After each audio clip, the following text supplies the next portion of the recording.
maintenant passer à la dernière partie de cette émission et donc découvrir cet objet mystère du ciel profond.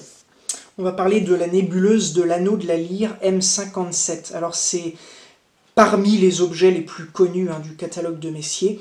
C'est une nébuleuse planétaire qui a une magnitude de 8,8 visuellement et qui est à une distance supérieure à 2000 années-lumière de nous.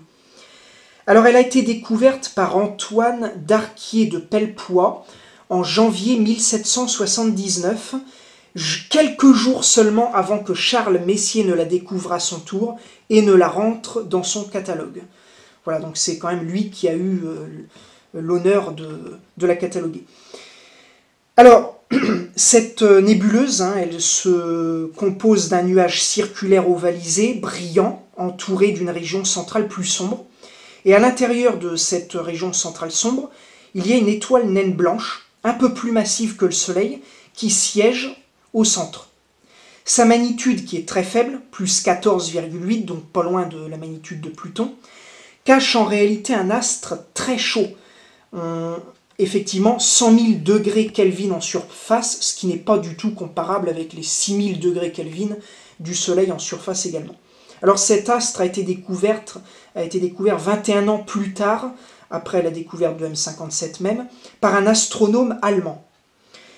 Alors M57, elle est observable toute l'année dans l'hémisphère nord, elle se trouve plus idéalement placée dans le ciel estival, bien entendu.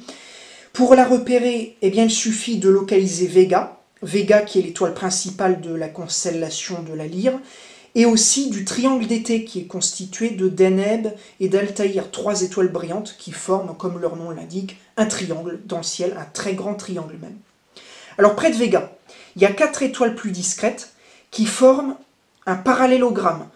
Si vous ne savez pas ce que c'est, retournez dans vos cours de mathématiques scolaires.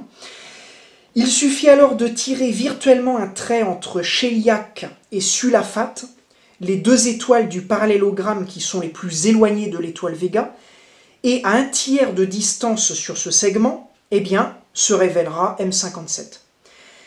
Je précise quand même qu'elle est invisible à l'œil nu, on parlait de sa magnitude tout à l'heure. Elle est théoriquement perceptible dans des jumelles, mais elle restera stellaire, parce que l'objet est certes brillant, mais beaucoup trop petit.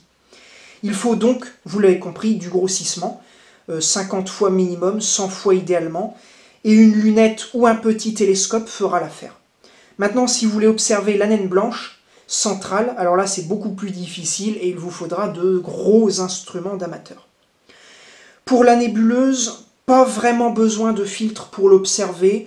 Ceci dit, UHC ou O3 peuvent être éventuellement utiles, mais bon, la nébuleuse est assez brillante pour être observée sans filtre.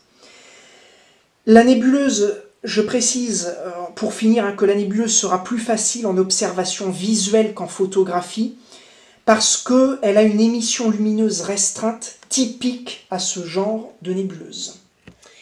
Voilà que se termine cette émission. Merci de nous avoir suivis.